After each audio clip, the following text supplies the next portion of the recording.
გურჯაანის მუნიციპალიტეტში ვიზიტორთა რიცხვი დღითი დღე იზრდება. ტურისტები და საქართველოს სხვადასხვა კუთხიდან ჩამოსული ჯგუფები მუზეუმებს აქტიურად სტუმრობენ.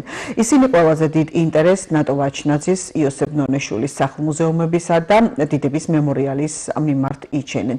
საბიბლიოთეკო და სამუზეუმო გაერთიანების თანამშრომლის პაატა ჩახოშვილის ინფორმაციით, ვიზიტორები გურჯაანის მუნიციპალიტეტს სტუმრობენ როგორც ევროპიდან, ასევე ამერიკიდან.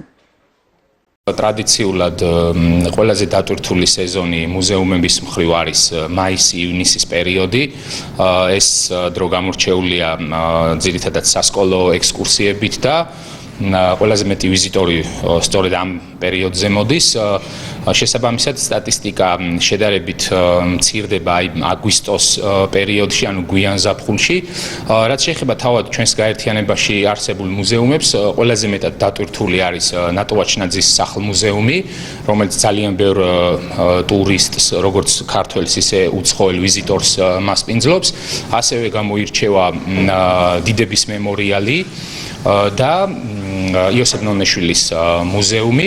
უცხოელ ვიზიტორებს რაც შეეხება, სხვადასხვა ქვეყნებიდან სტუმრობენ, არიან როგორც ევროპის სხვადასხვა ქვეყნებიდან, ასევე არიან ხოლმე ამერიკიდანაც.